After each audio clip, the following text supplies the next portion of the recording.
Afrizal. Jika nanti pada saat piston itu sudah mencapai posisi di bawah lubang masuk bahan bakar, itu bahan bakar akan masuk ke dalam ruang bakar.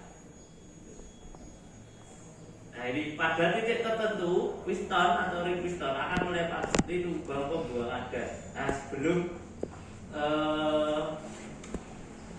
pemasukan gas itu melewati lubang pembuangan dulu. Jadi posisinya lubang pembuangan itu di atasnya lubang masuk. Jadi tergantung tergantung motornya juga. Posisi masing-masing lubang tergantung dari desain perancangan.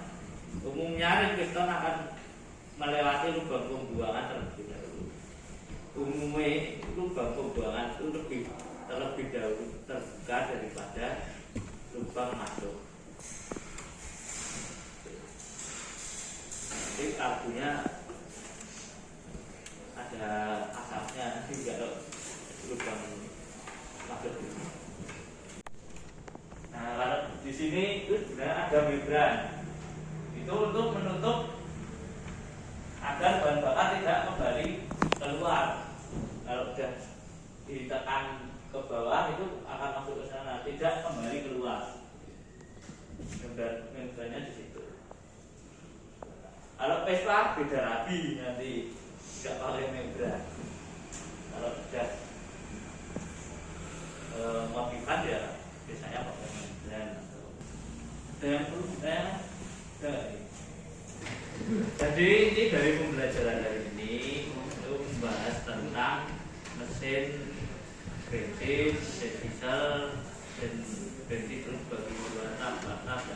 Sebelum kita membahas motor bensin tadi, harus diketahui bensin itu dapat motor bensin kok bisa bergerak itu bagaimana, caranya bagaimana, sudah ada tadi. Terus materi hari ini cukup segitu dulu.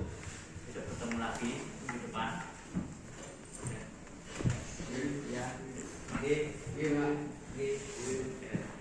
Cukup sekian. Kalau ada salah kata atau yang disengaja atau tidak, mohon maaf. Sebelum pulang itu berdoa dulu.